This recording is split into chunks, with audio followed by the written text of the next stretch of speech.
Hello বন্ধুরা, আমি তোমাদের কাছে নতুন একটা রেসিপি নিয়ে এসেছি। ইলিশ মাছের ঝোল। খুব হালকা এই ঝোলটা আমি করছি। তোমাদেরকে দেখিয়ে দিচ্ছি কিভাবে আমি ইলিশ মাছের ঝোলটা করছি। আমি দেখো এখানে ইলিশ মাছকে ভেজে নিয়েছি, খুব হালকা করে ভেজে নিয়েছি। বেগুনকে দেখো এইভাবে লম্বা লম্বা করে কেটে নিয়েছি। কাঁচা লঙ্কা চিড়ে রেখেছি। এখানে কালো জিরে আছে, হলুদ আছে, লঙ্কা গুঁড়ো আছে। দেখো কড়াইয়ে মাছ ভাজার তেলেই আমি রান্নাটা করব। এবার আমি এই তেলের মধ্যে কালো জিরে ফোড়ন দিয়ে দিচ্ছি। এবার দেখো বেগুনটা আমি দিয়ে দিচ্ছি।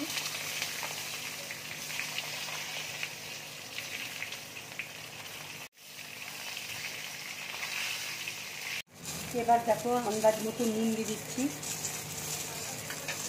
এবার দেখো হলুদ দিয়ে দিচ্ছি। এবার দেখো লঙ্কার গুঁড়ো দিয়ে দিচ্ছি।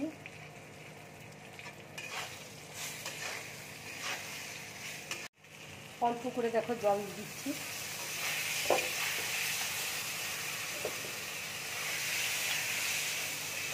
অল্প করে কাশ্মীরি লঙ্কার গুঁড়ো দিয়ে দিচ্ছি। মশলাটা দেখো ভাজা হয়ে গেছে। এবার আমি জল দিয়ে দিচ্ছি।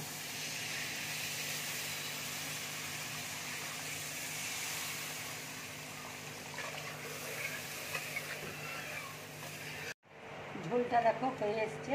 এবার আমি মাছগুলো দিয়ে দিচ্ছি।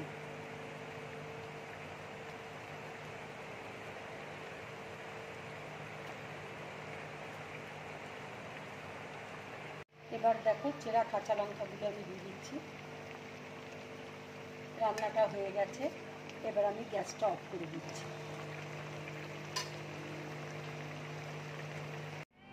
বন্ধুরা, তোমরা এইভাবে মাছের ঝোল করে গরম ভাতের সাথে খাবে, খুব ভালো লাগবে খেতে।